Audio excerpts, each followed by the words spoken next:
Europe Soir. Coisa de uma forma fraquejar? Não. For all Americans. Soon без оплат. И если да, le istituzioni. Laurent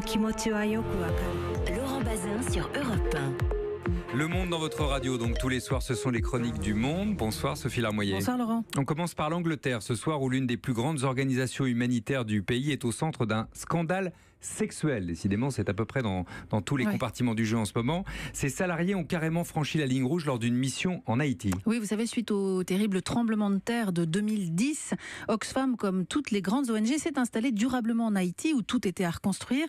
Et c'est là, en 2011, que 7 humanitaires ont fait venir des prostituées dans la villa louée par Oxfam, payée par les fonds humanitaires de l'organisation. Or, la prostitution est interdite là-bas. Par ailleurs, il est possible que certaines filles aient été mineures. Une enquête interne a été ouverte très vite, mais selon l'enquête du quotidien The Times, cette fois, qui révèle toute cette affaire, en fin de semaine dernière, Oxfam a couvert ses employés de peur d'une mauvaise pub. Elle en a renvoyé 4 pour faute grave et 3 autres, dont le chef de mission, ont pu démissionner presque tranquillement alors que l'enquête était en cours et puis le dossier a été très vite classé. Donc ça rajoute, j'imagine, au scandale. Absolument. Le Times reprend en titre la citation d'un témoin qui a pu visionner une vidéo de ces soirées. On aurait dit une orgie à la Caligula avec des prostituées en t-shirt Oxfam. Et face à ça, aucun des protagonistes n'a été arrêté. Ils ont quitté le pays sans même que les autorités haïtiennes aient été prévenues de leurs agissements. Aujourd'hui, évidemment, l'ambassadeur d'Haïti au Royaume-Uni s'en émeut. Il demande que ces hommes puissent être poursuivis dans son pays, peut-être pour prostitution, peut-être pour pédophilie. En tout cas, ils y ont commis des crimes et la défense du patron d'Oxfam sur ce point est très faible. Hier, il disait que l'affaire n'avait pas été ébruitée pour ne pas mettre en danger les femmes haïtiennes concernées. Un peu court, c'est le moins qu'on puisse dire. Quelles conséquences il faut attendre ? Importante pour Oxfam, d'autant que cette affaire d'abus sexuels en fait remonter d'autres.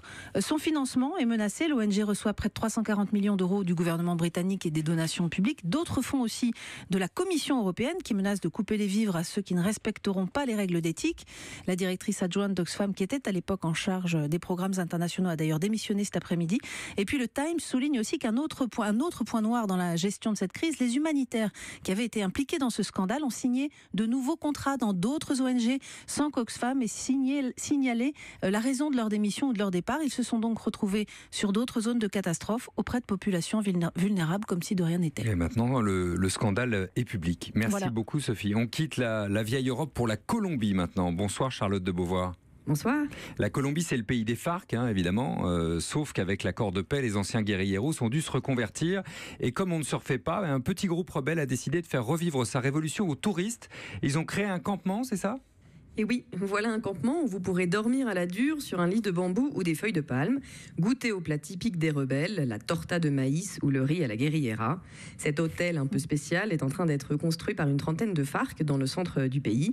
Et c'est un projet qui est financé par le gouvernement dans le cadre du programme de réinsertion des anciens combattants. C'est un programme qui s'adresse à un peu plus de 12 000 anciens guérilleros après l'accord de paix signé en novembre 2016. Oui, je suis pressé parce que ça m'intéresse votre affaire là. On en est où de cette réintégration justement ?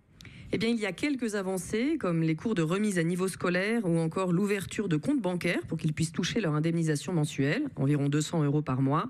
Mais beaucoup de projets de réinsertion n'ont pas encore démarré et surtout l'État a du mal à assurer leur sécurité. Depuis la signature de l'accord, il y a eu 40 assassinats d'anciens FARC.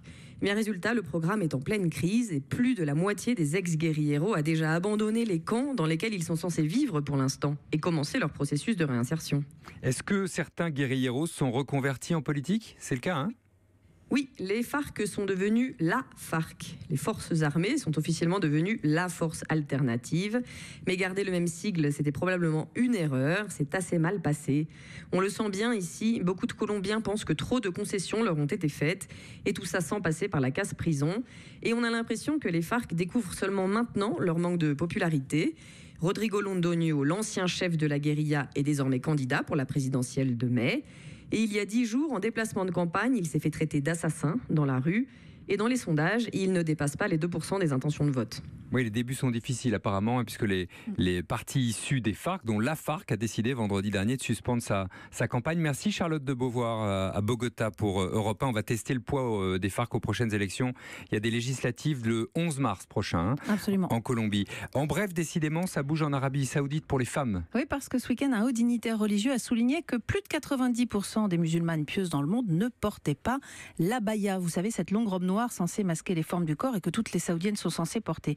Et par conséquent, a continué le religieux, les femmes ne devraient pas être forcées à la porter.